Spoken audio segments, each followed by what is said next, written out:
Iran এবং যুক্তরাষ্ট্র যে বৈঠকটা বসছিল পাকিস্তানের মধ্যে, সেই আলোচনার মধ্যে কোনো ডিসিশন আসে নাই।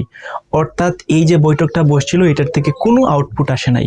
এখন কোয়েশ্চেন হচ্ছে কেন কোনো আউটপুট আসে নাই, কেন একটা শান্তি চুক্তি হয় নাই।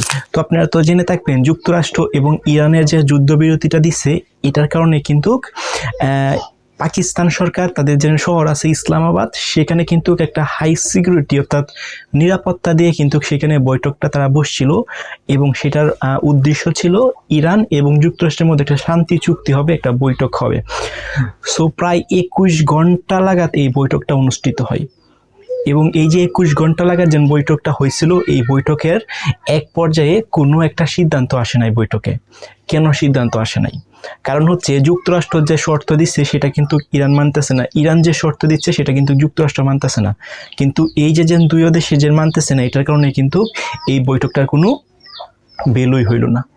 সো সবাই কিন্তু জানতো যে এই যে বৈঠকটা বসছে এটা কিন্তু একটা গুরুত্বপূর্ণ বৈঠক, অর্থাৎ পাকিস্তান সরকার নিরপেক্ষ হয়ে এই বৈঠকটাকে আয়োজন করা হয়েছে এবং এই বৈঠকটাকে একটা গুরুত্বপূর্ণ বৈঠক বলে আপনারা জানেন। প্রায় 10,000 যে প্রশাসন আছে বা সেনাবাহিনী আছে, ওই দেশে যে প্রশাসন আছে, তারা কিন্তু এখানে মোতায়েন করা হয়েছিল। অর্থাৎ একটা হাই সিকিউরিটি ব্যবস্থার মাধ্যমে কিন্তু এই দুই দেশের এই বৈঠকটা কিন্তু ইসলামাবাদে পাকিস্তান আয়োজন করছিল, কিন্তু আউটপুট আসে নাই। এখন আউটপুট না আসার 2-3টা অন্যতম কারণ, সেটা হচ্ছে যুক্তরাষ্ট্র ইরানকে শর্ত দিছে যে তারা শান্তি চুক্তিতে আসবে, বাট তাদের যে পারমাণবিক যে অ্যাক্টিভিটিস আছে বা কার্যকলাপ আছে, পারমাণবিক যে অস্ত্রগুলো আছে এগুলো যেন বানায়, এগুলোকে টোটালি বন্ধ করে দিতে হবে। এখন ইরান কিন্তু কখনোই এটা মেনে নিবে না, কারণ ইরান দেশটাকে টেকনোলজির দিকে সামনের দিকে এগিয়ে নেওয়ার জন্য এবং তাদের যে ব্যালিস্টিক মিসাইল আছে সেগুলো বানানোর জন্য তারা যেন পারমাণবিক যে অ্যাক্টিভিটিস বা কার্যকলাপ আছে সেগুলো কিন্তু ইরান চালিয়ে যাবে। সো এই যে ইরানকে যেন এই শর্তটা দিছে হচ্ছে যুক্তরাষ্ট্র, যেন তাদের পারমাণবিক যে অ্যাক্টিভিটিস আছে সেগুলো জিরো লেভেলে নিয়ে আসতে হবে। সো এটা কিন্তু কখনোই মানবে না এবং মেনে নিচ্ছেও না ইরান। 2 নম্বর শর্ত দিচ্ছে, সেটা হচ্ছে হরমুজ প্রণালী যেন আছে এটা যেন ইরানের আওতায়, এই হরমুজ প্রণালী এটা ইরানের আওতায় রাখা যাবে না, এটা হচ্ছে ইন্টারন্যাশনাল রুট হিসেবে ঘোষণা করতে হবে। অর্থাৎ ইরান কিন্তু এটাকে কোনোভাবে হস্তক্ষেপ করতে পারবে না, এরকম একটা শর্ত দিচ্ছে। সো হরমুজ প্রণালী কিন্তু অনেক আগে থেকে ইরানের দখলে, অর্থাৎ ইরান সেটাকে মেনটেনেন্স করে, ইরানের দায়িত্বে সেটাকে পরিচালনা করে। এখন যুক্তরাষ্ট্র বলছে ইরান কখনোই ইরান এটার আর হস্তক্ষেপ করতে পারবে না, এটাকে ইন্টারন্যাশনাল একটা স্থান বা ইন্টারন্যাশনাল রুট হিসেবে ঘোষণা করতে হবে।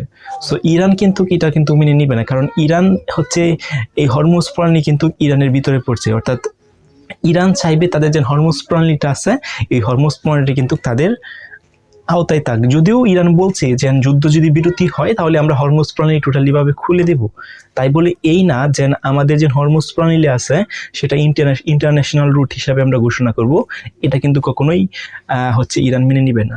সো এরকম যে কথাবার্তা বেশ কিছু বৈঠক হয়েছে, সেখানে যুক্তরাষ্ট্রের কথা কিন্তু ইরানের পছন্দ হয় নাই, আবার ইরানের যে শর্ত দিয়েছে সেগুলো কিন্তু যুক্তরাষ্ট্রের পছন্দ হয় নাই।